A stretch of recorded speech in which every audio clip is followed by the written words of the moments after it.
Atë Pjetër Meshkalla u përkujtua në një aktivitet të organizuar nga Universiteti i Shkodrës Luiq Gurakuqi në bashkëpunim me Vitor Martinin, ish i përndjekur politik. Ky aktivitet u organizua aty ku 58 vite më parë u mbajt një mbledhje për demaskimin e Atë Pjetër Meshkallës më 29 prill të 67-s. Patër Meshkalla u qunë kam, i tha unë një mirë katolik, ortodoks e musliman.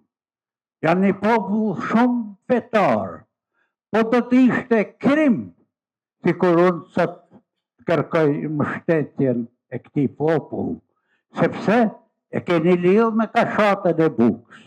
Në qoftë se doni me rrit fëmijët tuaj me një edukat fort morale, busull e keni Padër Meshkallë. Profesor Arben Prendi nga Departamenti i Letërsisë foli për figurën e Atë Pjetër Meshkallës, një prej klerikëve që u dënua 2 herë me burg nga regjimi komunist. Atë Pjetër Meshkalla me një guxim vetmohues doli publikisht me predikime dhe me shkrime kundër reformave të përgjakshme dhe absurde që po merrte regjimi komunist. Ai arrestohet me 21 tetor 1946 bashkë me Dom Shtefan Kurtin duke u dënuar me 15 vjet burg.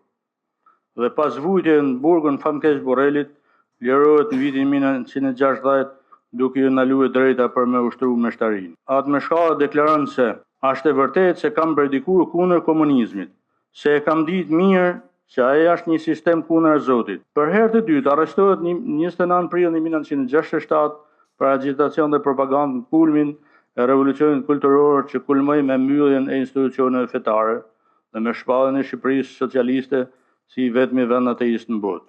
Atë Pjetër Meshkalla, lindur në Shkodër në shtatorin e vitit 1901, gjithë jetën ja kushtoi fesë dhe studimeve, ndërsa për predikimet e tij vuajti në burgjet e komunizmit. Ai u nda nga jeta më 28 korrik të vitit 1988, ndërsa është një prej klerikëve të parë që u dekorua si pishtar i demokracisë.